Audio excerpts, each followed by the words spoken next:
There's a comic book panel on your screen right now that perfectly encapsulates my earliest days with fandoms. These two titans fought for the distinct title of favorite, constantly, almost as fiercely as my parents did in those days.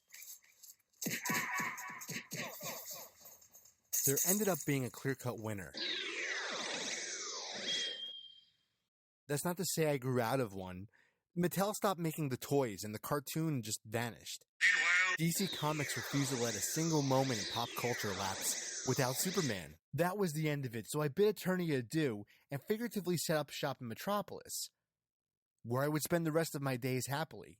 Or so I thought. Because a lifetime later, as I was well into my old age and my second childhood, Netflix released Masters of the Universe, produced by Kevin Smith. And I admit the first cliffhanger threw me for a loop. It was tough to get through, but it all came together by the season's end, and I loved it. And then season 2 comes out, and I actually loved it even more. It certainly seems like a dream to have these characters back in new, slightly more mature stories, but something smells rotten on Eternia, and it's not just Snake Mountain. It seems Netflix doesn't believe in the show as a worthwhile endeavor. I don't know if it's from all the toxic masculinity that reared its ugly head during season 1, but season 2 is noticeably shorter. By a lot.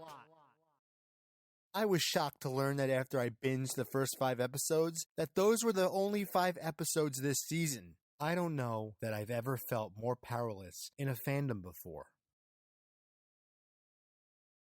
How could they give us such a top-notch, emotionally fulfilling, binge-worthy show, one that ends with such powerful cliffhangers, and not plan to do more? I couldn't tell you. I can only tell you what the future of the show would look like if I had my way.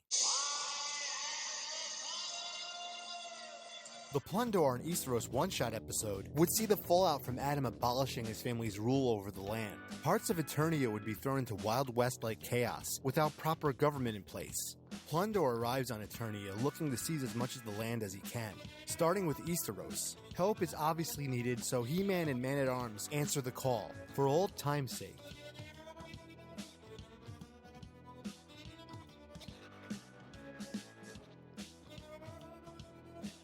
Season 3 would see King Hiss reborn. And pissed. He would set out to fill the power vacuum of dark magic left in Skeletor's wake, as well as develop a major grudge against Tila for her recently bestowed snake magics. A simple premise for what would be a clear-cut, simple season. The real meat and potatoes would be the character-driven moments between Adam, Tila, and the prisoner of Castle Grayskull, as they reluctantly work together to defeat King Hiss. The Scareglow Halloween special would be an anthology where Scareglow tells 3 cautionary tales. I mean, real bone-chilling stuff. Each would be centered around Eternia's days of dead past. Stories involving souls he's collected, with characters not previously seen in the show making appearances. And then Season 4 would play out over a split season and pay off the Despara storyline hinted at the end of Season 2. The mid-season cliffhanger would see the prisoner of Grayskull captured for the Horde by Despara, whom we would come to find out in the second part of the season is really Adam's long-lost twin sister.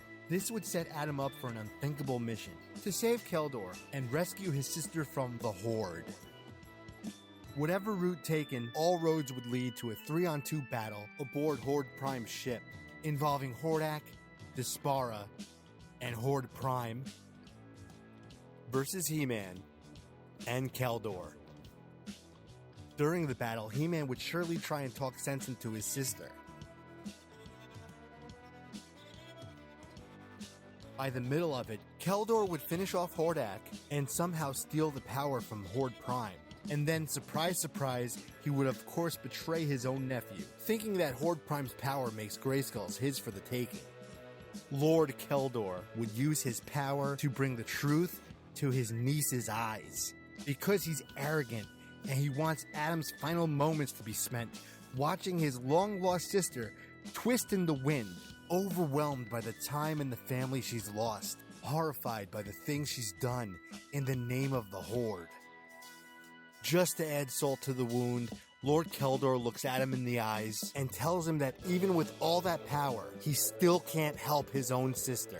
Lord Keldor then goes for the killing blow, but then in a flash of blinding light, Tila the sorceress appears. She holds her own for a time, but when it looks like she's about to lose, He-Man rises to his feet to help Teela. He manages to back Lord Keldor into a corner and tells Teela to take his sister and go. But the sorceress has other plans. She brings peace to Despara's mind and turns her into another champion of Grayskull, which is just enough to turn the tide of battle. That ends with a very wounded Lord Keldor jettisoned from Lord Prime's ship to a pit near Snake Mountain.